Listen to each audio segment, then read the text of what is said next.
মারাত্মক একটা ভুল। দেখেন এই যে একটা কলামের মধ্যে 6টা 16 মিলি ছিল, বাট মিস্ত্রি যেটা করছে সেটা হচ্ছে 4টা 16 মিলি দিয়ে দিছে। ঠিক আছে, খুবই বিরক্ত না? দেখেন আমি বিষয়টা, এটা ছিল একটা মাঝখানের কলাম, সেটা হচ্ছে যে আপনার সাইজ ছিল 12x12। দেখেন এটা একটা কলাম, সো এখানে যেটা ছিল C2টা ছিল 12x12। সো আমি 12x12 যদি সাইজটা দেখি, দেখেন 9 আছে, তার মানে হচ্ছে 12x12 হবে, দেড় কাভারিং দিয়ে হয়ে যাবে। মানে কলামের কথা বলতেছি, শর্ট কলাম না।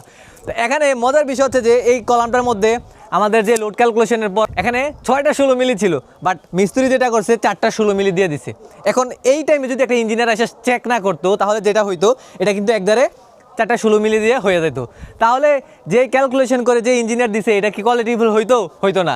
তো আসলে আপনারা যখন হচ্ছে কাজ করাবেন বা করতেছেন, ঠিক আছে, আপনারা ডিজাইন পাওয়ার পর ইঞ্জিনিয়ারে বুইলা দিলে হবে না। ঠিক আছে, দেখেন পাশের কলামটা আবার ছিল হচ্ছে যে আপনার C1, যেটা C1-এর মধ্যে ছিল আচ্ছা আপনার কি 4টা 16 মিলি, এটার মধ্যে কিন্তু 4টা 16 মিলি দিছে।